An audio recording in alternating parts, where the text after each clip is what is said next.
राम राम जी, राम राम। कार्तिक महात्म अध्याय 33वां। बोलो विष्णु भगवान की जय।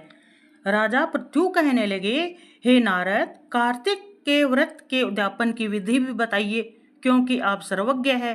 नारद जी कहने लगे कि कार्तिक के व्रत के उद्यापन की विधि सुनिए।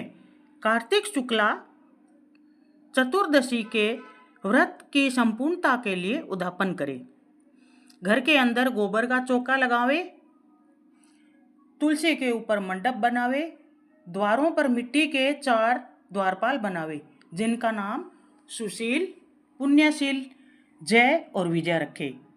तुलसी के पास ही मनोहर सर्वतोभद्र बनावे, उनके पास पंचरत्न युक्त कलश रखे।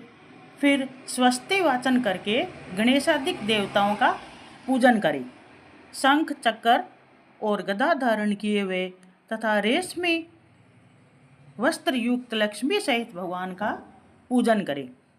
द्वारपालों सहित मंडल में इंद्रादि देवताओं का पूजन करें। भगवान द्वादशी को जागे, त्रयोदशी को देवताओं ने स्तुति की, चतुर्दशी को देखे गए और पूजे गए, इसलिए चतुर्दशी को पूजन उद्यापन करना चाहिए। सोने की भगवान की मूर्ति बना षोडशोपचार विधि से भगवान की पूजा करें। फिर सैया दान करें। सफ़ेद वस्त्र, तकिया, दुपट्टा, कड़ाऊ, छतर, दीप, शीशा, कुकुम, लौंग, इलायची, गोरोचन, कस्तूरी, बिंदी, सुगंधित पान बीड़ा, माला, मिष्ठान, अंगूठी, नथ और यदि कोई प्रिय वस्तु हो तो वह भी, और सुंदर भोजन,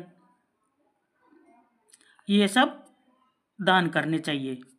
इन सब चीज़ों के सहित सैया दान भगवान राधा दामोदर के नाम से करें, क्योंकि कार्तिक में भगवान का राधा दामोदर नाम होता है। साथ ही यह प्रार्थना करनी चाहिए, जैसे भगवान लक्ष्मी नारायण की सैया शून्य नहीं रहती, वैसे ही मेरी सैया भी शून्य न रहे। और फिर तिल व खीर से हवन करे। विष्णु की प्रसन्नता के लिए देवताओं की और शांति के लिए कात्यायनी देवी का हवन कर दक्षिणा देकर ब्राह्मण को प्रणाम करें। फिर देविया, तुलसी और गौ का पूजन करें। व्रत के उपदेश देने वाले की स्त्री सहित पूजा और स्तुति करे। इस व्रत के करने से मेरे 7 जन्मों के पाप नाश हो और मनोरथ सफल हो, देह के अंत में विष्णु लोक की प्राप्ति हो। पूर्णमासी के दिन यथाशक्ति 1 या 30 ब्राह्मणों को भोजन करावे। गो तथा पूजा गुरु के अर्पण करे। शाक, मूल, फल का दान करे।